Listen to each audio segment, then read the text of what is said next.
Well, yes, Brendan Sorsby. Can we put that story to bed? Quarterbacks in Cleveland. I don't know that story. I don't think those stories ever end. We will get into all of that here on the Voice Landing, as well as Cavs off season.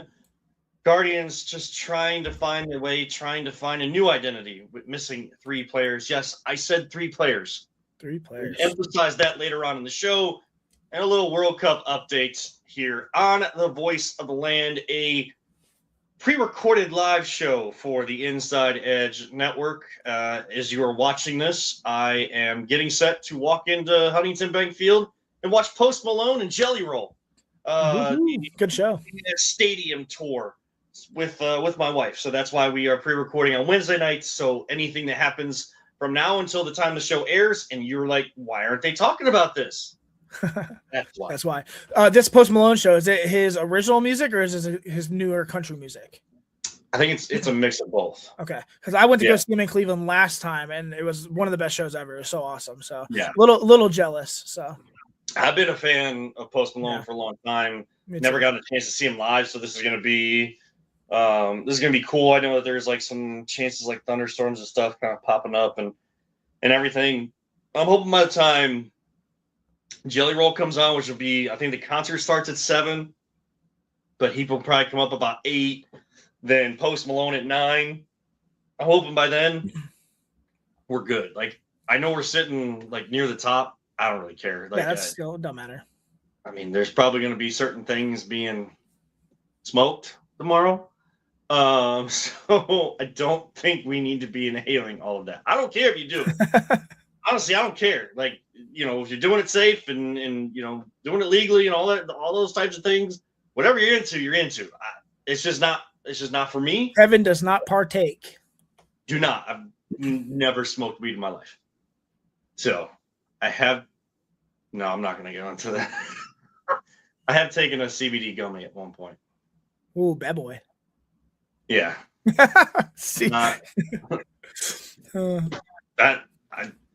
And then I never really wanted to do it again. So, there it is.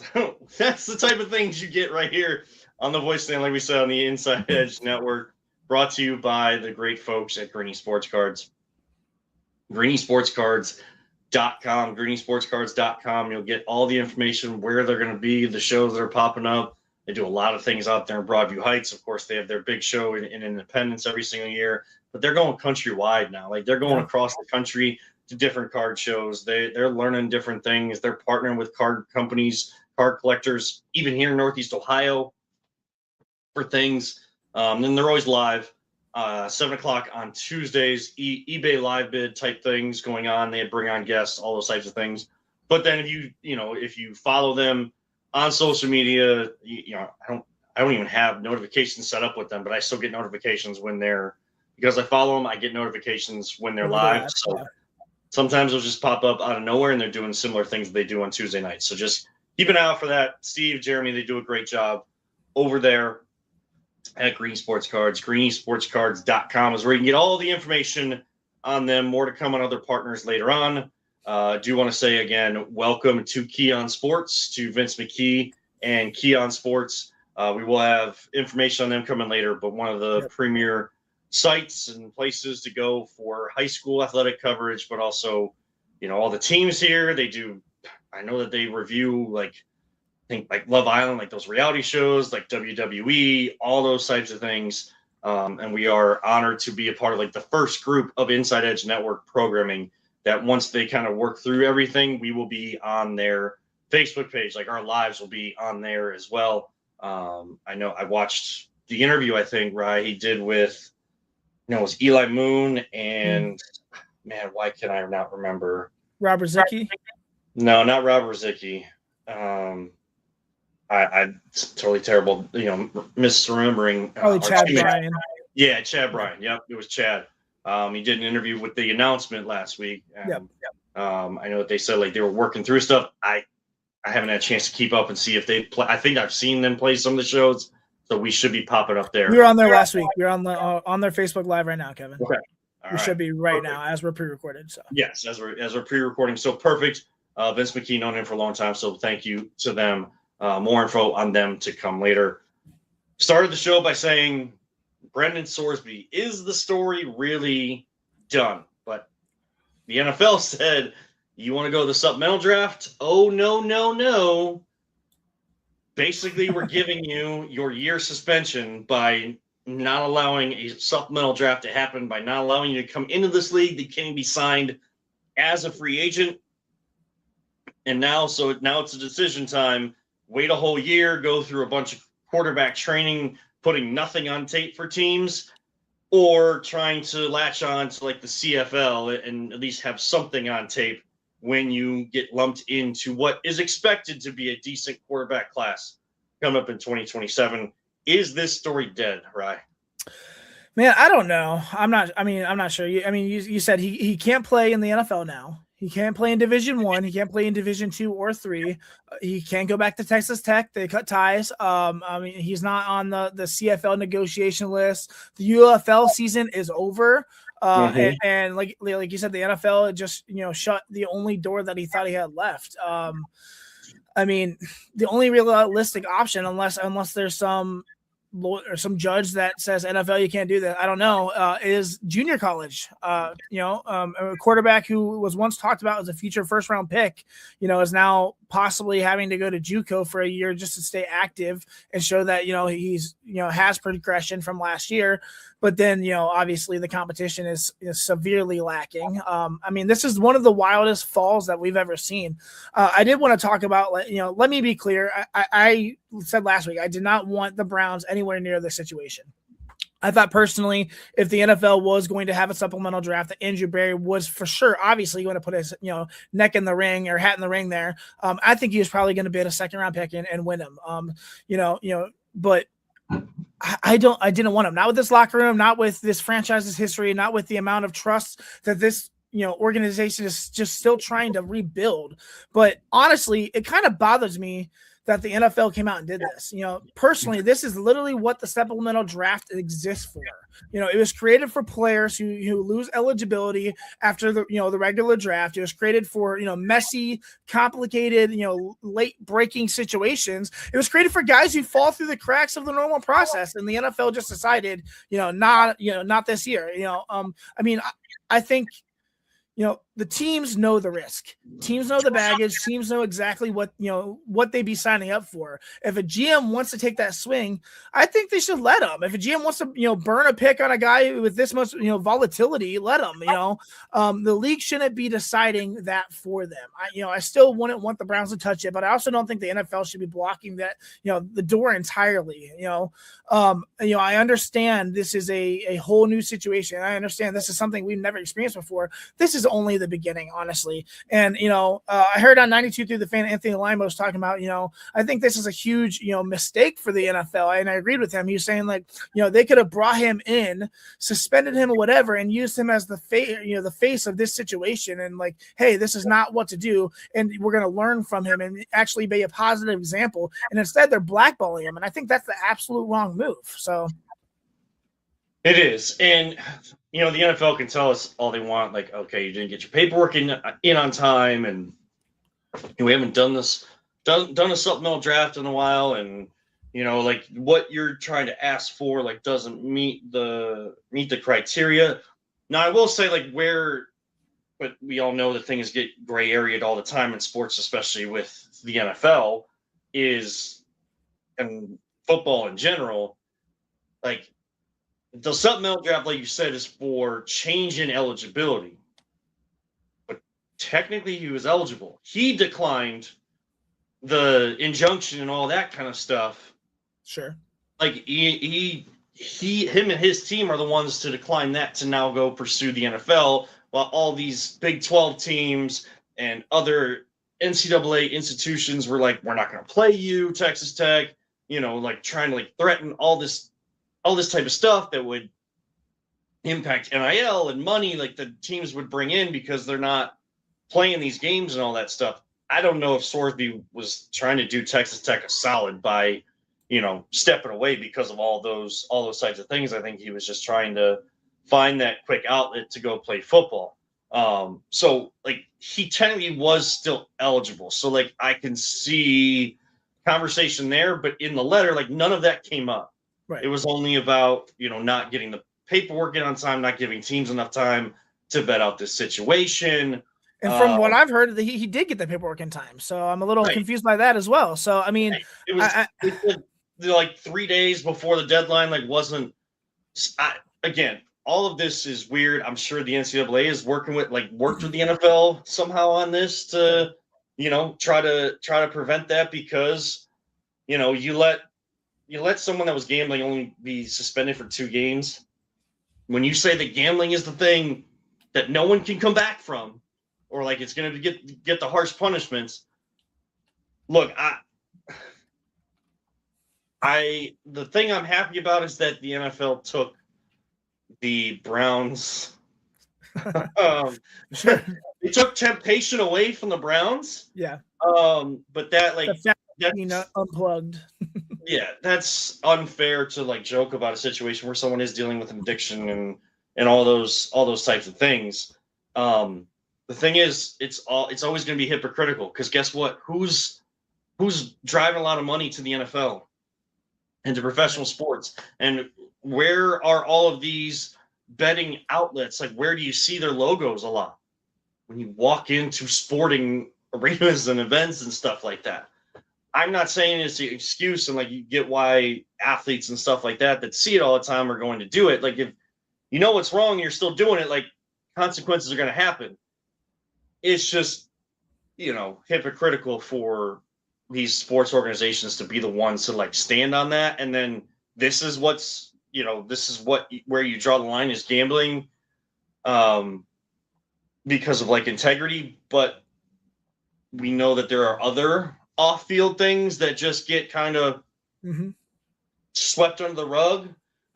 I'm not here to play moral compass and anything. I get it. Guys are going to get, you're talented enough, you're going to get second, third, fourth, fifth chances, and you're going to make money when maybe other people won't get those types of opportunities because they're not in the limelight, the spotlight. They don't have the type of talent that you do. I get all of that. I'm not here to try to be on a moral high ground. I'm just saying I get what they're doing. Some of the explanation, all that stuff doesn't make any sense. It just it doesn't hit as hard because of where the message is coming from. Yeah, it just feels like they're trying to make a moral statement instead of letting football people make football decisions. I like you said, they made their bed. I mean, I've been talking about for years on the show that I think that gambling is awful for the sports and to compromise the integrity of just professional sports, or I mean, I guess college sports, which is now professional. Heck, even high school as NIL is kind of professional. Yeah. It's going to happen again. It's going to continue to happen. They're made to be addictive. These apps, these young kids, men, women, whoever at 15, 16 years old has at the touch of a button. You click a little button, okay, I'm 21, and then they can start betting. There's as much regulation as there is, it's so in your face, and it's on TV, and it's going to continue to happen. This is just the first instance, and they're obviously trying to make an example out of Brendan Sorsby. I just personally think that this example was a mistake. So they could have went about it a whole different way. They could have made him the face and the advocate of why gambling as an athlete is not okay, and just help bolster or strengthen the perceived integrity of the sport that is no longer there. So I don't know. Yeah, I have because we're pre-recording Wednesday. Hoping the Guardians can get salvage a win out of the White Sox series. They haven't won a series in a long time. Finally got a big hit with bases loaded. I think that's Khalil Watson. I don't know how this game is going to end. All of you guys watching already knew how this game ended, but just kind of keeping my eye, because we will get to the Guardians. I want to make sure we have up-to-date information when we do that. But yeah, you're right. I don't think this is, to answer the original question, I don't think this is over just yet. Sure.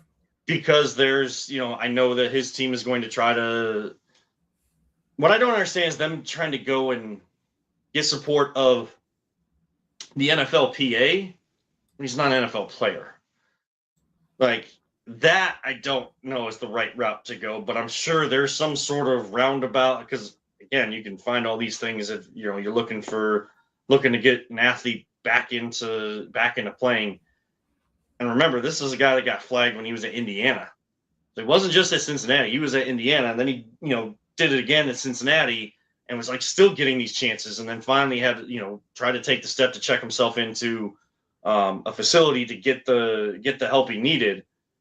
But yeah, I just don't think that this is done as of yet until, till a judge or something ends this whole thing. I mean, really, we're not going to be done until we see if he gets drafted by the time we get through the 2027 draft. Yeah. And I guess the biggest will he be relevant at that point? Yeah. This decision could have completely ruined his career. I mean, obviously, his own decisions ruined his career. I'm not speaking about that.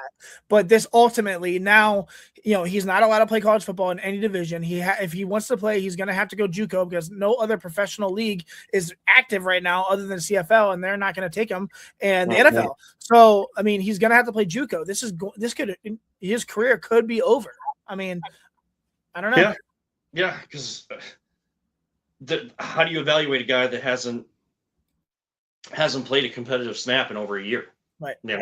Like we saw that with Deshaun Watson, but at least he had that was at the NFL level. He'd only taken a year off the NFL.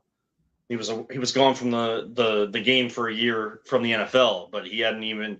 This isn't like college, and this isn't a guy. Well, I know that he was higher on your boards and how you analyze players and stuff like that, Rye.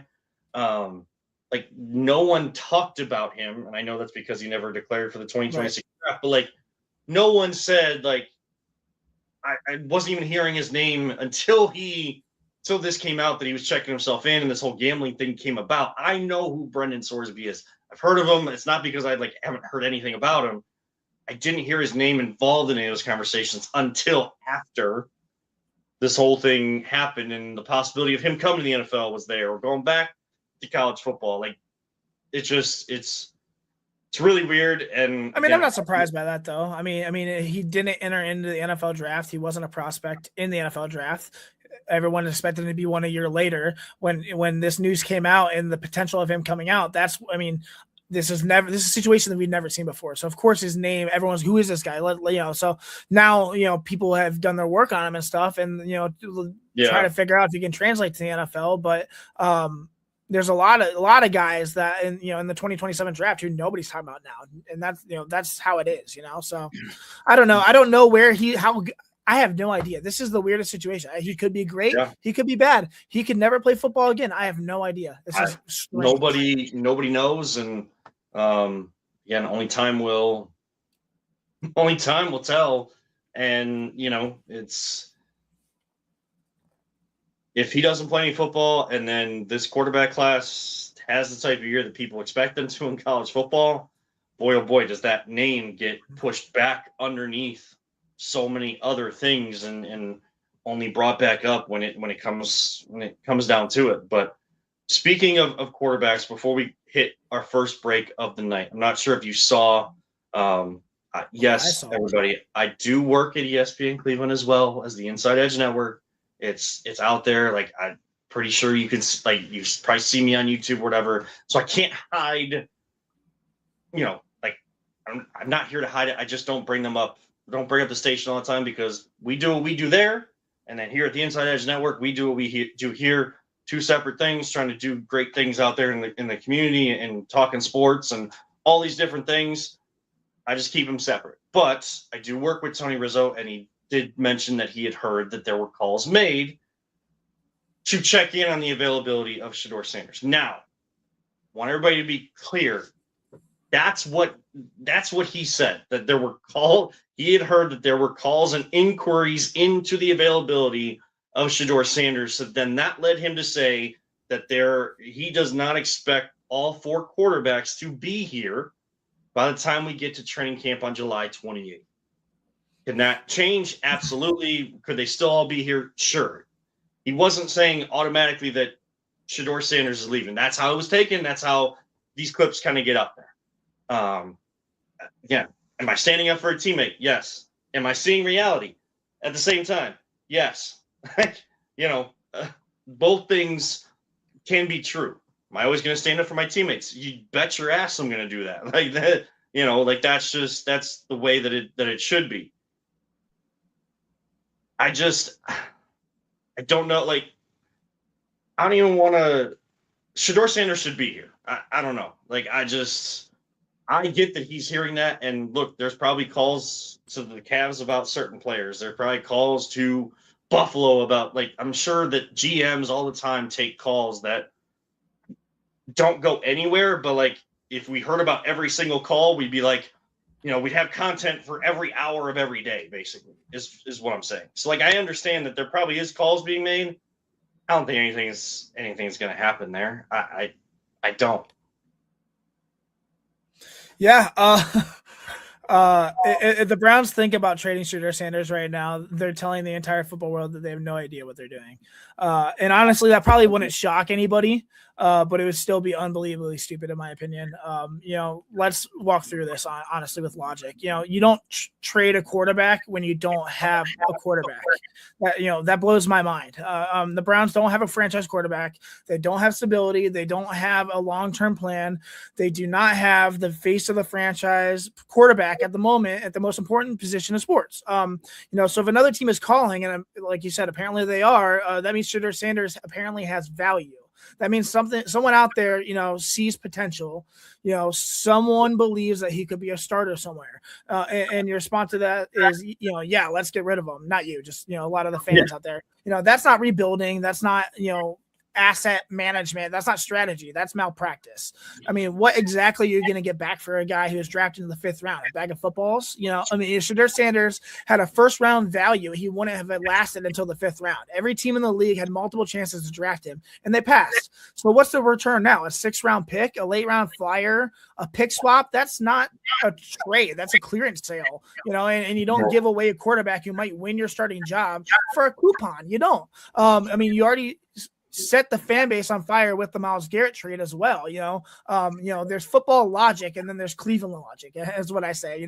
You traded away the best defensive player in franchise history. You traded away, the one guy that fans trusted who has, his name in the record books. And now you're going to follow it up by shipping out, the young quarterback that fans are actually excited about.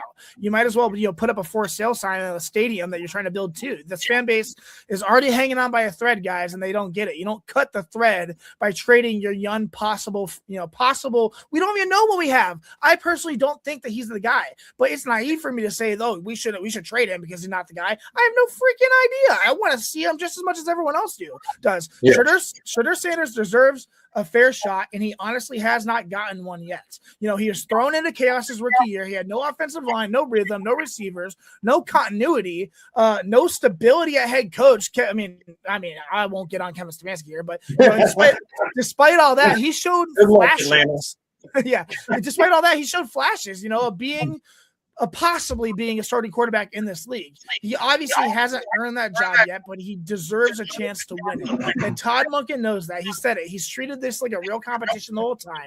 Why would you pull the plug before camp even starts? I personally don't think Deshaun Watson's a guy. He's not a reliable safety net. You can't trust Deshaun Watson to stay healthy, let alone not touch somebody inappropriately, excuse me. And he hasn't done it in 6 years, So if you trade Shedeur, who's your backup? Dylan Gabriel. I like Taylor Green as an athlete. I don't know what he is as a quarterback in the NFL, but Taylor Green or a free agent, we don't have anybody. That's not a plan. You have to keep Shedeur. You have to at least keep him until you see what you got out of him until the season starts. If he's actually not the guy and you think Watson is, cool, whatever. Make the best decision for your team. But right now, that's just dumb. Excuse me. Yeah, and like I said, as I said, I'm going to come to the defense of my teammates all the time. Will you? I'm not bashing anybody. If someone's hearing something, they're hearing something. I'm just blaming the organization. And who's one of the guys that that's still so tied into the Cleveland sports scene that's still doing it these days? Riz is one of those. There's and he's saying that what he's heard, and what he feels is that there's not all 4 of these guys are going to be here by the time the camp starts. I mean, that's logic, though. Everyone would think Yeah. that the guy would be Dylan Gabriel's the man out. I mean, Right. So just the name out there, Shedeur Sanders, a lot of people are taking this as nothing more than, June content than reality, And I'm not saying that's the case, but that's a lot of fans are perceiving that right now. Right. And like, if you want to say like, okay, it's June content, we're in a time right now where there's not a lot of sports going on and things like, okay, you disagree with it. That's totally fine. People got a little personal. They did. With, crazy. They got personal with it, which really the Cleveland show. Do you see that? I'm not going to go into it too much, but I don't want to give credence to names or anything like that. I just, there were multiple examples. And I don't like that that's where we go to when we disagree with each other. It's just in general, in conversation and debate and all that type of stuff, we got to get personal with it. Like, we don't need to be mean. You don't have to agree on everything. That's the beauty of living here. You don't have to agree on everything. Foreigners can come and attempt to get through TSA with a bunch of ranch. There's a bunch of things you can do here, but you don't have to be mean about it. You don't have to go personal about it. Yeah. But I mean, just like you, I don't know that Shedeur is the guy, but I'm willing to give it a chance. I want to see it. I don't want to just automatically put it out there that, we're trying to go 3-14 just so we can get one of these these quarterbacks next year. That's reality. I know. But again, then you're doing a detriment to your head coach who's getting his first opportunity. There's for sure. There's so much combustible. There's always so much combustible with the Browns and what goes on, and something little can become something so big, and then come right back around to basically putting a metaphorical sign over top of Berea saying the Browns is the Browns, and you can't escape it. I don't know. It's June. See what happens with these quarterbacks. But it just kind of reminds me of the Bruce Jenner, talking about Dak Prescott. We'll see. We'll see what happens. It's June. We'll see. I mean, people that are in the know, that are credible, that hear these things, some of these things come to fruition. Sometimes they don't, because someone wants to, they're trying to take advantage of a relationship with someone like Riz, and they're trying to push something out there magic, sleight of hand, So I never fault someone that, especially so tied in like Riz, that they're he hears something, especially when he's in Portugal for 2 weeks, he comes back I've been sitting on this. I need to, people need to know that I at least have heard this. What team would you think, who called? Who do you think called? Right? Right? I don't know. The Jets, the Cardinals? I don't know. Weird. Yeah. But nonetheless, those teams are like us. You would think that they're trying to get in 2027, not taking a shot on someone, like Shedeur or something like that. I don't know. They're just trying to get lucky off a 3rd round pick or something, Hey, I'll send a 3rd round. Yeah. In that case, I don't know. We'll see. But like I said, I'm not doing anything at all until we are through training camp and figure this out. So, yeah. I mean, look, there's a lot that's going to happen. A lot of fan bases go through it. There are a lot of great fans out there. Where can you get some great gear? Well, we got the place just for you. Fanatics isn't just our name, it's who we are. Loyal, passionate fans dedicated to our favorite teams and to the sports we love. That's why we're honored to be able to offer fans the world's largest collection of official sports apparel and sports jerseys from all leagues, teams, and players you love. We feature a wide selection of gear from every league, including the NFL, MLB, NBA, NHL, and NCAA merchandise, which allows us to serve fans of football, baseball, hockey, basketball, lacrosse, soccer, golf, and, everything else that gets your heart pumping. Go to fanatics.com by using the QR code on your screen right now to celebrate your teams. That's fanatics.com, a proud sponsor of the Inside Edge Network, Cleveland's digital leader. Discover our collection of handcrafted candles. That's right, every product is thoughtfully created in small batches free from harmful toxins for mindful everyday indulgence. Our candles are hand-poured in coconut soy wax with natural wood wicks, offering a long-lasting burn and rich fragrances. Create a cozy, safe ambiance for your home with candles from Alley Rose Fragrances. First-time customers use the promo code InsideEdge20 to receive 20% off your order. AlleyRoseFragrances.com, proud sponsor of the Inside Edge Podcast Network. Clean energy, bold flavors, and no jitters. See why people won't shut up about Dubby. Clean energy, no jitters or crash. Whether you're starting your workday or getting ready to exercise, Dubby Energy helps you lock in and focus. With over 15 flavors to choose from, you can't miss. Order Dubby Energy right now by using the QR code on your screen and use the promo code InsideEdge10 to receive 10% off your order. Dubby Energy, your energy-focused sponsor of the Inside Edge Network, Cleveland's digital leader. Thank you, Dude Fanatics, Alley Rose Fragrances, and Dubby Energy. Make sure to check out all of those great partners of the Inside Edge Network. This is the voice of the land. I'm Kevan Arnold. He is Ryan Mossor. We are brought to you by the great people at Greeny Sports Cards. We go from one team in their offseason to another team in their offseason. That is the Cleveland Cavaliers, as the Giannais trade has happened. He goes to Miami along with Bobby Portis. A bunch of players and picks go back to Milwaukee. Milwaukee seems like they're in some, seems like they're, they've finally committed to the rebuild and things like that. Let's start there. Do you think that changes the pecking order of the East at all?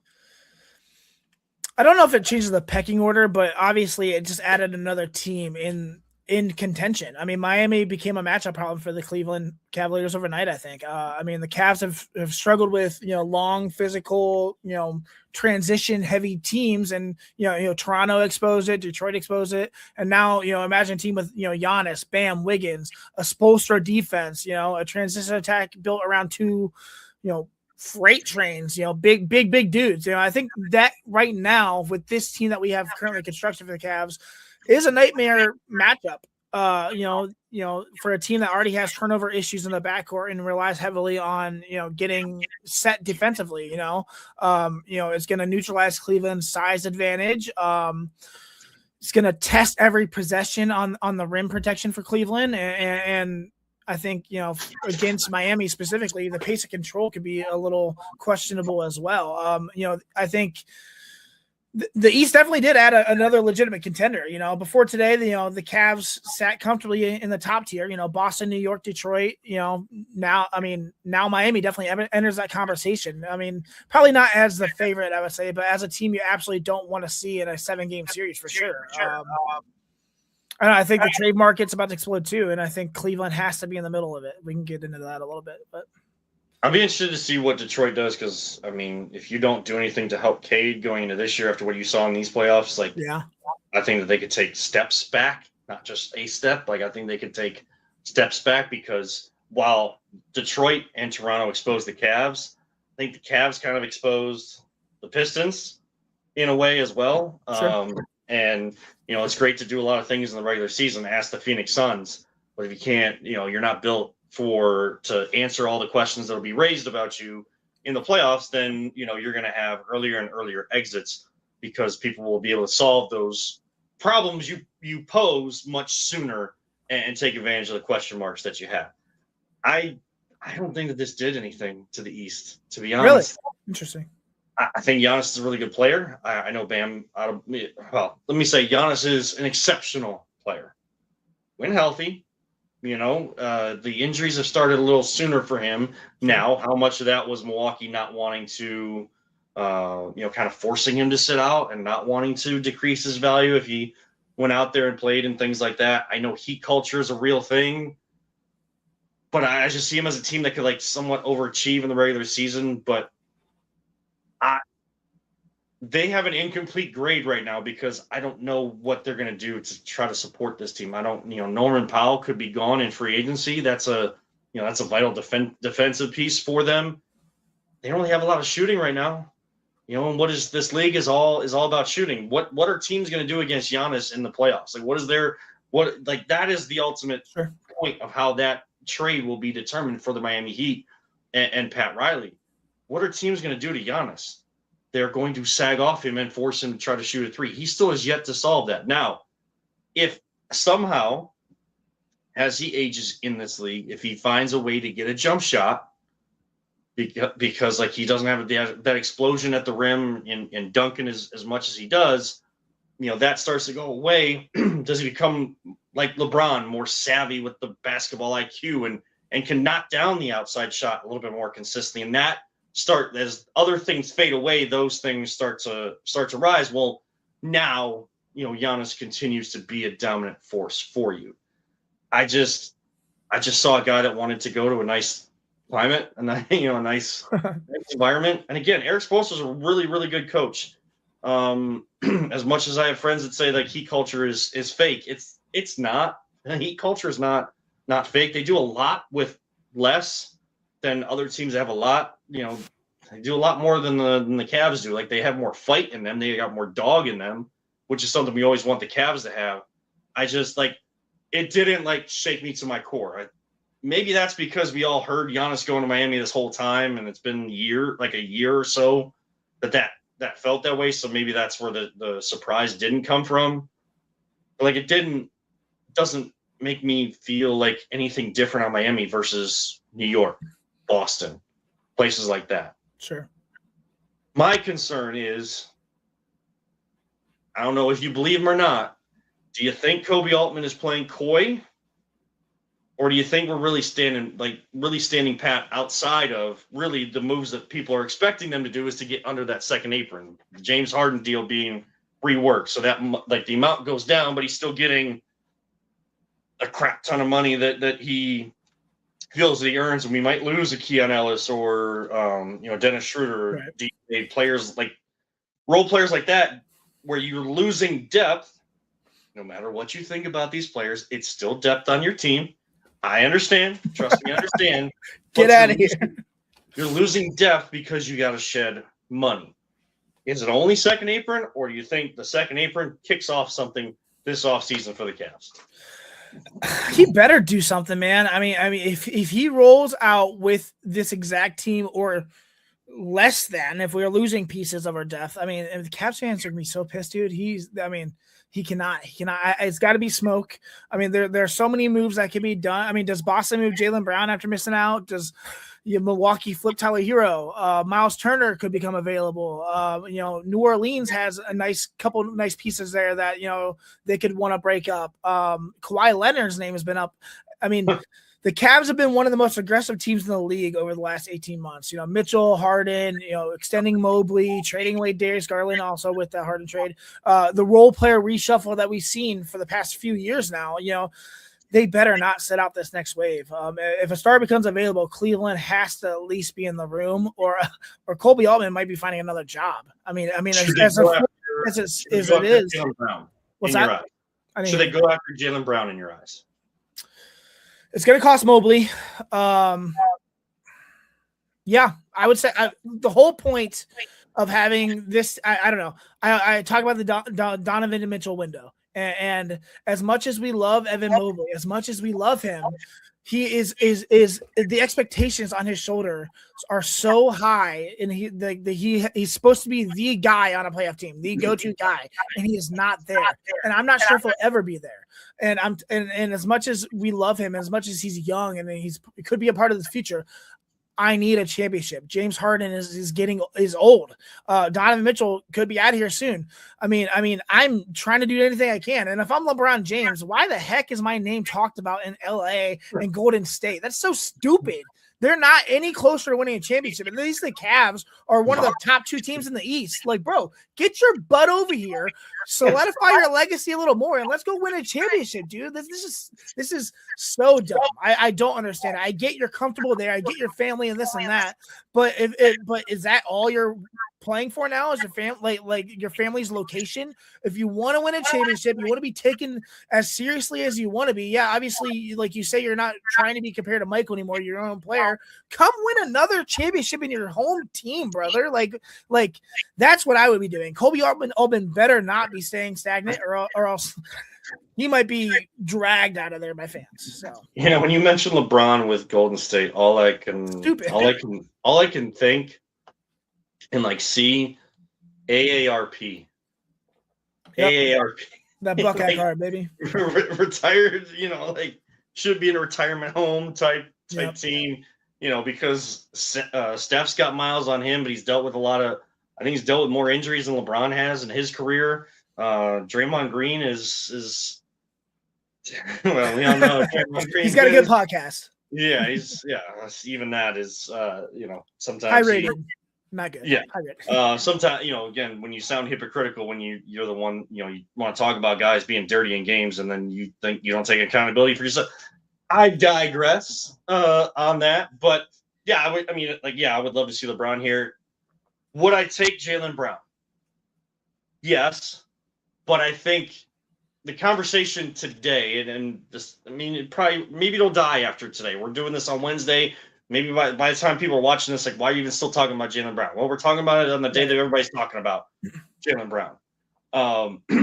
But I think people need to, we see someone come available. We hear someone like, oh my gosh, they're interested in our guy. Like, we could get this star player, this all-star. Like, we just hear a big name. Oh yeah, bring him. Somebody gets released, that's a big name. Oh, everybody, like, get him to Cleveland. It's a mistake if you don't get him. We're always so quick to that, but you have to think about, like, what is the fit like? Now you have Harden, Mitchell, and Brown. Can they figure it out? Absolutely.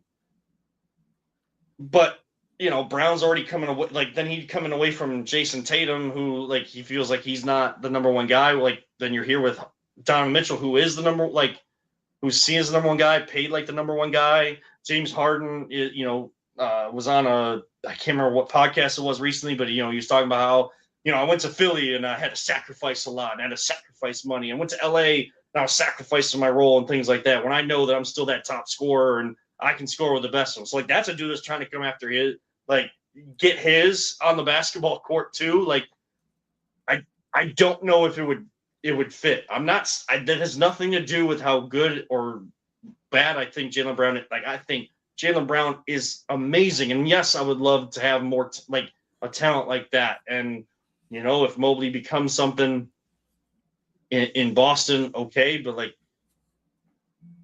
here's the whole thing. Like, we can talk about trying to bring in all these people. I think LeBron is the main name that I hear that I like coming in here, not because it's LeBron James and not because he is the king, he's the chosen one, started here, he's from Northeast Ohio, all those types of things. It's not even that.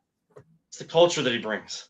It's the leadership that he brings. It's the, you're not going to get away with just quitting in a game or lacking effort here or there. Like, that's not going to fly when LeBron is around. That's what needs to change. That's what needs to change with this team is, and if they don't have it, then we're not going anywhere. But the dog, the DAWG in you, the heart, the passion, like the energy, just the willingness to not let someone else punk you. Like, you're never going to get punked. Too often we see softness. I'm not going to go and have that conversation too deep, but you put it on film. You can't avoid it. You can tell me you're not soft.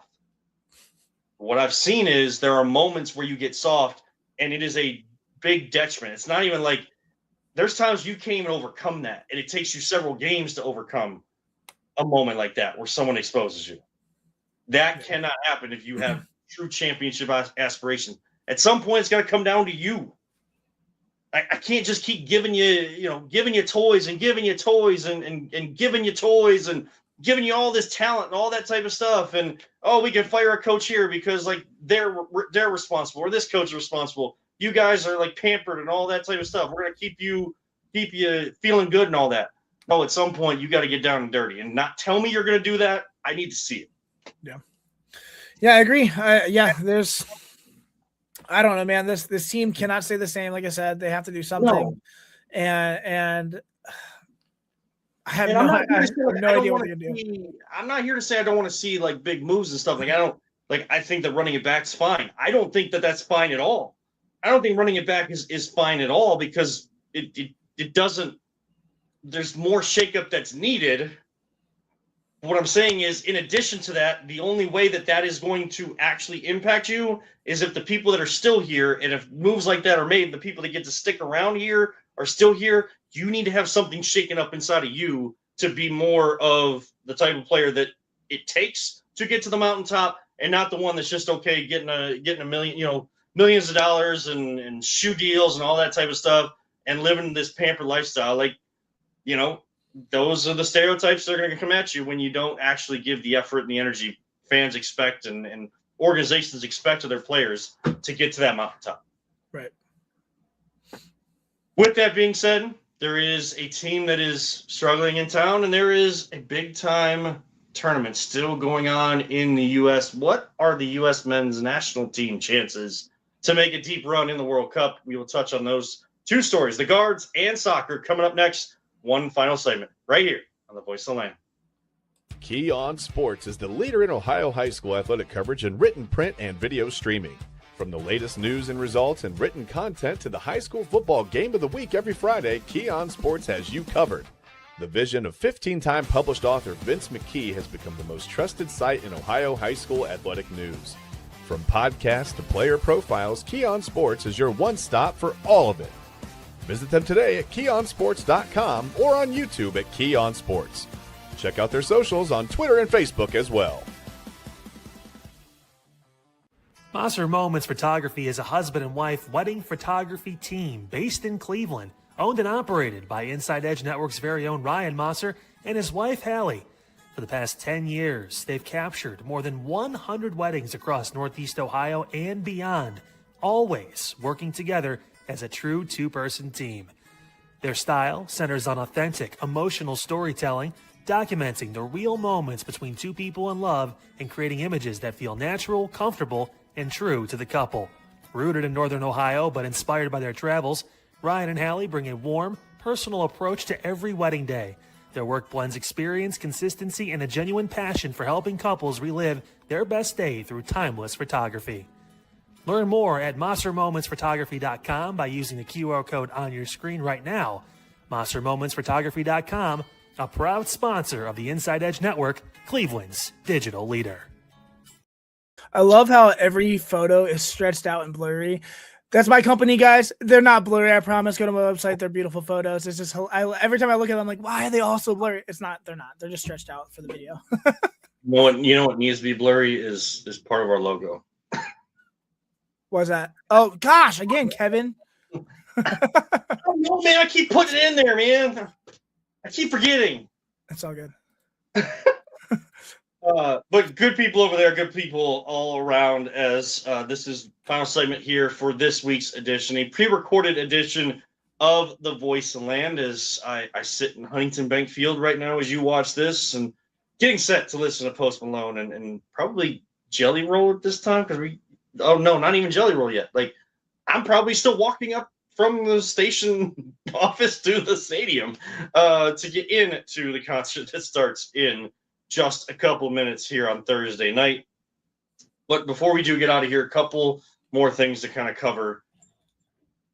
I don't want to make it seem like we just because they're not playing well, we're just pushing the guards to the side. Like we talk baseball, whether it's good or it's bad, we will talk about it. I think, there's just sometimes there's other stories that do take the attention away, but also I'm not here to completely crush this team. I know that people want to say that it's hard to watch. Totally understand. People want to say it's embarrassing, some of the worst stuff that they've ever seen. I'm not going to go as like, I can't say that this team embarrasses me or embarrasses you Browns fans. What? What? Browns fans should be more embarrassed than that. Jeez. Right. I know that the offense doesn't look good. I think people are, while we're saying it and it's coming out of our mouths, I think, Ryan, to me, I think people are forgetting that there are three offensive studs, three guys out of this lineup right now. Yeah. It's not just Jose. Jose is the main name, and we're not going to get him back for like the 5 to 7 weeks because of the hamate bone, because of the surgery. That's just the nature of that recovery, all that type of stuff. And that's the main name but I think people like they hear and they say we're missing three players, but then they in their head they're just thinking like all three, like we're just talking about Jose and he accounts for three players in your lineup. No, like there are three legitimate guys out. Does that make an excuse for a team that's just standing there and watching strike three go by them and not, making a competitive at bat, and at least, if it's close, swinging at it. No. Does that make an excuse for a team that's not very good at the ABS system and challenging pitches and knowing when they should, or which guys should have that leniency, which guys shouldn't? No, it's not excuses for any of that. Is it an excuse for the bullpen not pitching well, or the starters like having a terrible outing? No. I think that there is something to, the starters know that they do have to pitch a little more perfect than, being able to attack. I think there is something to that. But I mean, I don't know what people want this team to do. Like, okay, you say you want to you add a bat right now, make some trades. Right. I got to tell you, like, the trade deadline hasn't come up yet. Mm-hmm. A lot of teams still think that they're in it, even if they're like, the dumb and dumber, like you're telling me there's a chance type mentality. Like, no, like not a lot of teams have determined who they're going to be at the trade deadline yet. So it's great. Like, we could like shop anybody we want in the minor leagues. It doesn't mean we're going to get the return that we need or be able to have someone. It takes two to tango, people. It takes two to tango. Now, do you want to complain that they didn't spend money in the offseason like they never do and things like that? Okay. Or they didn't make trades in the offseason. Again, I can't complain when teams don't make trades because I know, just like we talked about the Browns, calls are being made. Whether calls go out or come in, calls are made, but that doesn't mean, like, unless two teams agree to the trade, it doesn't happen. Yeah. So you can try all you want, but if teams aren't willing to listen right now because they're like, well, we're a couple games under 500, like, we feel like we could still contend and stuff like that. There are more teams like that than there are teams that know that they're out of it and, they're still trying to build up their farm systems. Like, no one knows. Yeah, man, I don't know. It doesn't help that our schedule sucks this month too, man. I mean, this past week didn't just expose weaknesses. It forced this team to show who they are without their what they are is complicated, to say the least. I mean, obviously losing Jose, Chase DeLauder, Angel Martinez, it felt like a gut punch last week, but now it feels like a lifestyle, and you can see it in every inning. I mean, the at-bats are longer because no one can finish rallies. The pressure is absolutely, you're right, that pressure is absolutely on the pitching staff, and it's pressure's heavier because one mistake becomes the game now, and the margin for error becomes microscopic for this team. This isn't a hold the fort situation anymore. This is kind of survival mode, and I mean, we're dealt the hand we have. I mean, our top three batters are on the injured list. We're not playing. I mean, hopefully DeLauder comes back soon. But I don't know, man. I mean, the only solution I have is, they have to add a bat, but like you said, no one's selling right now. I mean, ideally they don't need a superstar. They just need someone who can lengthen the lineup, But I don't know. I just feel like right now the Guardians are a team trying to stay upright in the middle of a storm, dude. It's just it's the pitching is doing everything it can. The depth pieces they're fighting, but the offense is running out of fumes, and the schedule is brutal right now. So then the next stretch starting tonight is going to tell us whether this team is a contender, a survivor, or a group waiting for reinforcements. We're not really, it's not about panic, I guess. It's about honesty, and the honest truth is the Guardians need help, and I don't know where they're going to get it, bro. So, and everybody just assumes that like one prospect can save the day. Right. Like, well, why is Cooper Ingle not up here? I saw, I think it was, and I like a lot of his content, but Roberto Shenanigans, I think is the account on X, and it was either him or someone else similar to him that I like their content, know that there are pretty good people behind those accounts, but I didn't agree with what they were trying to say by saying he's being wasted in AAA because he's batting .292 with 13 home runs and some he's got this batting and all this. Guess what? I hate when people say oh my gosh, he's got .292. because everybody else on this team has under 200. Like you're putting 4 or 5 guys in the lineup that are batting under 200. Well, guess what? Because they're hitting at the major league level. Right. Cooper Ingle is not hitting at the major league. Can it translate? Absolutely. Can he be as good of a hitter up here? Sure.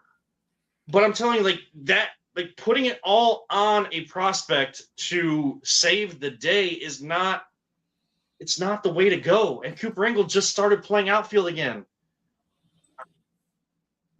I'm sure a lot of us feel like he's gotten enough reps, and if he's, he is hitting the ball pretty well right now. He's seen it well right now. So like, why was he not brought up? Why was it Khalil Watson?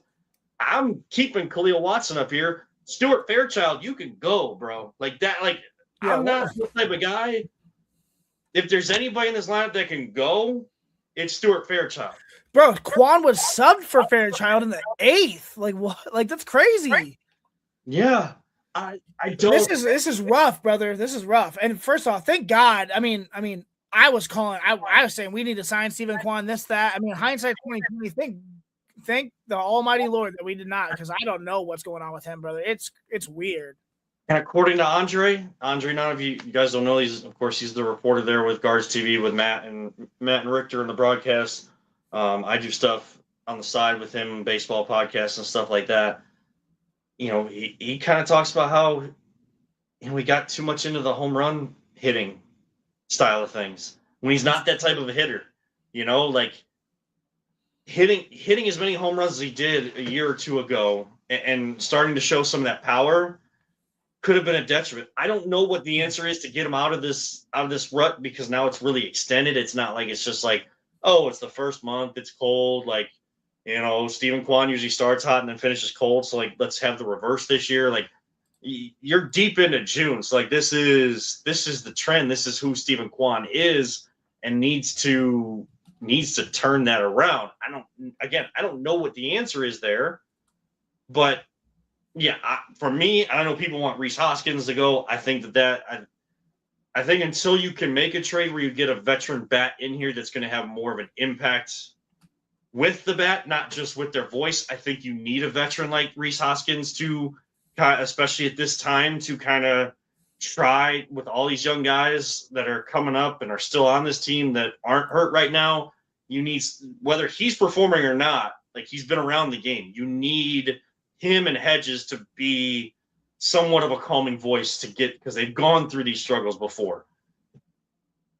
Like, the only way to get through it and not continue to add more pressure to yourself, for a guy like Travis Mazzano feeling like he has to carry this team, being the number 1 pick. Like, you see how seriously he takes everything, for it not to take over his mindset.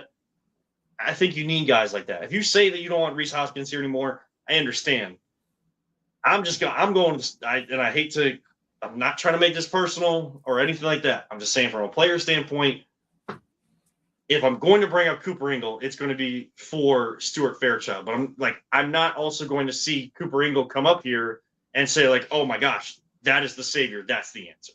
That's just not where the team is right now. And it's not all of their fault either. Right. Do you know who has the worst OBS in baseball right now? Stephen Kwan. Insane. And then what's up with Arias, dude? Like what?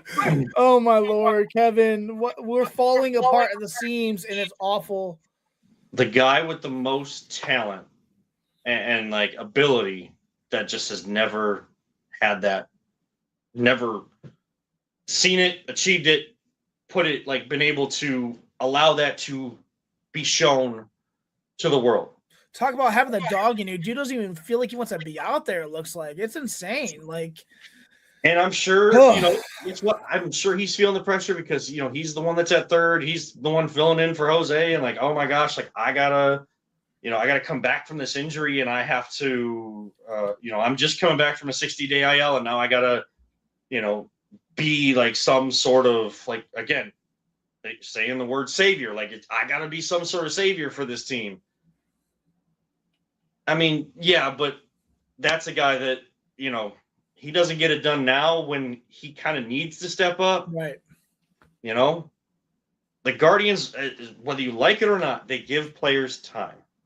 And they give their prospects time to develop, and they bring them up when they feel like they unless it's absolutely needed, like it was couple weeks ago with these injuries, like they're not going to bring a guy up. Is it because of service time? Sure. Like, but they're not the only team that does that. Like, I don't complain about teams that don't bring up prospects because they're trying to save service time with these players. Because guess what? There are more teams in markets like us and in a situation in baseball like us that do the same thing. We just don't hear about it because we don't focus on those teams. This city barely focus, like, unless they're really good, they don't focus on baseball as it is. We're talking about quarterbacks right now, and coming into today and all that type of stuff. When a team, like, they're not even practicing right now, and we're talking about that, not the team that's actually playing and showing you things right now. Yeah. So, like, let alone, like, our fan base doesn't. I'm sorry, they don't know as much about our group as they probably should. Let alone, like, that definitely means you ain't paying attention to any other baseball team. I'm telling you right now, things that the Guardians do, there are other organizations that do it, and they actually follow the Guardians model because it is so well respected around Major League Baseball. Whether it hasn't led to winning the World Series yet for the Guardians, but there are so many teams that talk to our reporters and stuff like that talk about, man, this team does this, we try to, like, implement this. AJ Hinch can't get the Guardians, like, they live in his head rent free. Like, he's trying to be like the Guardians instead of just trying to bring whatever he can to the Tigers and make the Tigers the Tigers. He's trying to make the Tigers the Guardians. It's just, it is frustrating right now. But again, like, I can criticize if I see simple mistakes that you shouldn't make, and I can tell you if you shouldn't be up here at the Major League level, all those types of things, but I'm not going to crush this team and its organization because they've been dealt a hand that other organizations that don't have the money that can just go and like the Dodgers and all that type of stuff, just shell it out to anybody, that a lot of other teams, like, they wouldn't even have as much success as the Guardians do. There's a type of adversity. So just the June swoon is there. Guess what? There's still, after June, we've only done like 3 months of baseball. There's still 3 more months of baseball. So we're still going to see another little roller coaster. Oh, yeah. Before we get out of here, World Cup. Lay it on me, brother. We are into the final group stage games for everybody. I love this because you're seeing, all 4 teams within one group play at the same time. So, like, right now, we're probably in the second half of the matches. Let me actually go to the ESPN app. And again, we're doing this on Wednesday, but technically we're previewing USA against Turkey. Depending, I don't know who's going to play. You got to keep your yellow card the guys on the yellow card. You've got to keep them, because basically, if within those first 3 games, if you accumulate 2 yellow cards, across those 3 games, you are suspended the next game after that. Yeah, so you don't want to. I mean, not saying that against Turkey's an exhibition, but you want to save those guys for a higher, and that also resets the next round too, right? So then, yeah. So let's say they don't play. Like, they're not even put in a position to get a yellow card in tonight's match against Turkey. If they're not even put into that, and I'm sure as we're talking, I'm sure there is a roster out there for tonight. If they're not put in that position, then they won't. Their 1 yellow card gets wiped away, and now they're back to 0 starting in there. But if they do play against Turkey and they get a yellow card, they're out for that first knockout game because they accumulated 2 in the group stage. They don't get wiped out unless you get through. Basically you get through the group stage with only having yellow card guys got an early yellow card against Turkey tonight. Would they be kicked out the rest of this game also? No. Or okay, no, they it's still. That's a game-to-game basis. You get 2 yellow cards in one game, you get a red, and you get kicked out. But if you have 2 yellow cards total for the group stage, you don't get kicked out of the game you're in. Yeah, but the next game. You get kicked out of the game, the next game, which, again, is, like the knockout stage. How far can the U.S. men's national team go? I think that's up to them. The draw could could favor them at least to try to get to the quarterfinals and give them a chance to get further than even the 2002 team did, because that's the furthest the U.S. has ever been. How far was that? That was to the quarterfinals. Now, this time you have to win 2 group stage games to get the quarterfinals. Back then, you only had to win 1 because the knockout was 16 teams. This knockout with an expanded tournament starts with 32 teams. So you have to win 2 to get to the quarterfinal round. But by winning your group, now you get a more favorable draw, at least in the round of 32. This team has to keep their foot on the gas pedal, though. That's what's going to be interesting. Not playing some guys against Turkey, so then they get some time off. Other guys get an opportunity. Can they keep the same level of pressure, the same level of intensity, the same level of heart? The U.S. crowd, the U.S., like the country, being behind them and them being able to play here in the U.S. is going to help push that. They can't just rely on that to supply them with the energy. They have to take that and like they have to add to that. Right. I'm not going to say the word, but I heard one of the U.S. men's national team players say that the coach right now, like, emphasized to them, we're Americans. We don't take bleep. Like, the way that we walk, the way that we strut around, the way that we work out and all that type of stuff, like, it should look different. Like soccer here, there should be a beauty to it, like the sport of soccer provides, but there should be a difference to it. Like there should be a little that American dog in you and that nastiness and that type of thing. And someone's going to talk to you, like you're going to talk back, but you're going to get some talking that you've never heard before. Like I'm not standing down from you. I'm just not letting you walk all over me. Like that is the mentality that we've always looked for from this team. I will close with this, Rye. I was filling in on our golf show on Saturday and, just run the board and everything. And then I heard ESPN radio. We have 2 of our local guys, Aaron Goldhammer, Emmett Golden, that do a national show on Saturdays. And they started talking soccer. And said, like any other sport, and they said, like, what would it mean to you if the U.S. won a World Cup? And I said it would mean everything. Like I called in because like I couldn't like hold in. Like I'm saying it to them when they can't hear me. Like I needed to call in, and I told them, look, this would mean everything. And they were like, well, the U.S. has won World Cups before. Like the women win it all the time. I love that. And the women are the standard. The women are the best in the world. And I love that. But I also realized that in order for this sport and even focus on the women's side of things to take steps further is for this team, the men's side, to have a run in the World Cup as well and prove that it's not impossible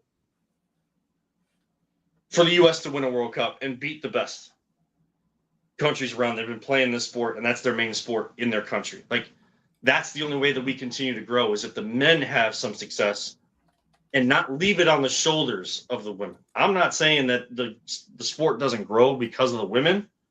I'm saying it needs, like, the men need to do their part now.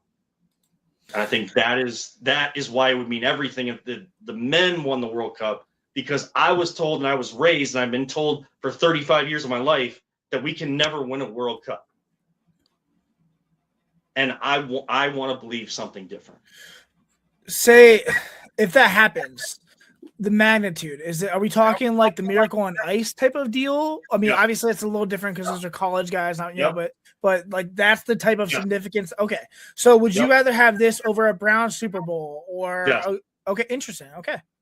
No, they asked me that. No, it's every different. Yeah, of course. Yeah, I don't think that you definitely didn't hear me calling into that show, but they asked me, like, they followed up with that same question: would I take this over? And like, when I take it over Guardians World Series, no, because my grandfather would be rolling over his grave if I said that. When I take it over another Cavs championship, maybe, because I've seen one, but like basketball and baseball are like where my heart. Sure. So this isn't your top. I get it, but it's incredibly important. I got it.